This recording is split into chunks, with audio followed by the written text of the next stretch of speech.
Hello, today I'm going to be talking to you and educating you about social media policies. The more social media is used by businesses and corporations, the more policies are needed to be in place. It's important to remember that just because things are online does not mean that traditional laws don't apply, although it's a different forum and there are different rules. So it's important for not just corporations, but also local businesses. Let's get a little more into it. What is a social media policy? So, first of all, the formal definition: the purpose of a social media policy is to balance your company's goal while still permitting employee protected activity on social media platforms. Now, of course, this is a little dry, um, but in a more simple version, a social media policy is a set of rules for employees outlining how they are expected to behave when posting content on a business page as well as a personal page. So, how do you make one? Where do you start? It's always important to start with the voice and the values of your business. Make a list. Jot down 5 different voices that agree with your business and 5 values that you want to uphold. So this is basically the basis of your social media policy. As the owner or CEO of a business, you're not going to be able to answer all of your customers' questions, but having the great thing about social media is that you can have employees doing that online for you, but with some guidelines because they're not going to be able to read your mind, obviously.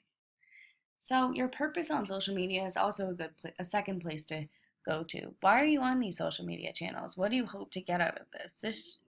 These top three things should guide your policy: your voice, values, and your purpose on channels. The fourth one at the bottom is the National Labor Relations Board. Through research, I found that this is something that protects employees, of course, and over the last 2 years, the NLRB has actively investigated company social media policies and routinely shot down specific work rules. Sometimes entire social media policies were shut down because they violate the employee's right to engage in protected and concerted activity. So there are lines that can be crossed here with employees and social media policies. Um, of course, these are definitely good to check out before you begin your policy because you do not want to be one of those companies or businesses. So, today I'm going to present to you the 5 social media best practices. I want you to note that this is not absolutely everything that should be included in a social media policy, not even close. There's a lot to it, but through personal experience from clients that I've had developing and helping them create social media policies and optimizing their social media pages, I've noticed there are little things that people overthink. They're left out. They don't seem as important, but they are. So these little things will help you to protect your business against ethical dilemmas on social media. I always tell people that if you are having trouble looking or starting social media policy, it's always great to look at others. Go on a corporate Facebook page, have a look at what other people are doing. Of course, they're not going to align with your voice and value of your business, but it could help get you started. And I hope this helps as well. Tip number 1: remember traditional ethics rules still apply online. So you have copyright, privacy, freedom of speech, reference laws. These are just a couple. Of course, there is a lot. But it's important to realize that you must touch upon all these things if you are using others' photos. For instance, copyright. Make sure that employees are referencing the right places or getting them from correct sites that allow you to use and share them. There are paid sites and there are also free sites where businesses can get this. You should also think about privacy laws when looking at your employees' profiles. We'll talk about this a little later in the presentation, but there should be some disclosure clauses there if you are going to engage in such activities. Also, confidentiality with privacy. If you have clients, that should be outlined in the social media policy. They shouldn't be talking about that on those forums. There's also freedom of speech if you delete posts, which we'll also talk about. Tip number 2 is the simple but important tip: define your channels. This is the number one thing you should do at the top of your social media policies. Outline what channels your business has. Make one policy that applies to all of these channels. Excuse me. And make sure that they are all included. Consider what personal channels employees might have as well. Tip 3, deleting posts or customer comments. First and foremost, we must point out that employees should never be able to delete a negative comment on the basis that it is negative. One of the reason for this is that this is the point of social media. You want to be getting feedback from your customers. If people are posting something, the same consistent negative comment, then maybe there's something that you need to change yourself. What's important though is if there is a content that can be deleted.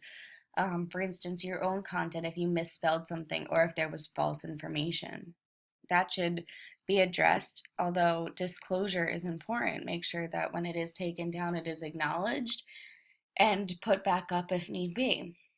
When deleting customer comments, there needs to be guidelines, whether it's false information, vulgar language, threatening, depict something inappropriate, or these are just a couple, of course. But another thing that's important is to make a policy that when a customer comment is deleted, make sure you disclose that to the person who posted the comment. It should be in the form of a private message or an email if that's available, letting them know that their comment was deleted and why. This ensures transparency in your business. It's very trusting that they did do that and then they told you about it. It doesn't seem like they're just deleting it because it might make them look bad. Tip number 4, guidelines for personal pages. So, as spoken about a little bit earlier, do not prohibit employees from identifying themselves with the business. If they say that they do work at your business, maybe some of their friends or family don't know of this business and they'll take an interest in it. Anything helps when it comes to social media. Any connection helps. Remember that employees have the protected right to use the company name and logo.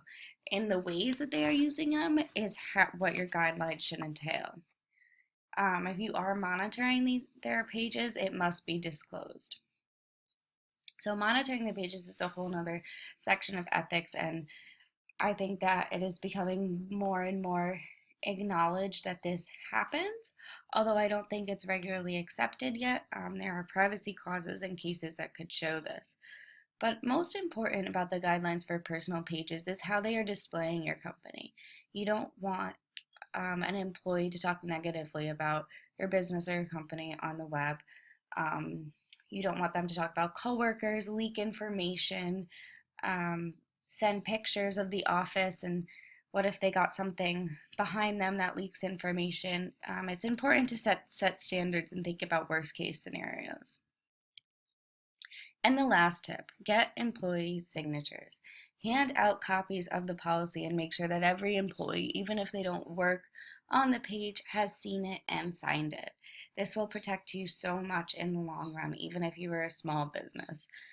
Social media is so vast and it's hard to keep track of everything every day all at once. But if you have a signature record that everyone saw your policy and everyone said they would abide by it, then like anything else, it means a lot. So as I had mentioned before, a lot of my knowledge on this came from personal experience, but also a lot of research. As you can see here, these are not just my references. I would like to make them as resources as well.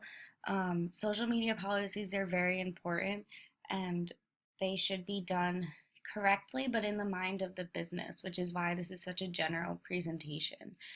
Here are some resources that I encourage you to use. And again, if you are making a social media policy and are unsure of what it should look like, it's always great to just research it, look up some examples, do whatever you can. I hope this helps. Thank you.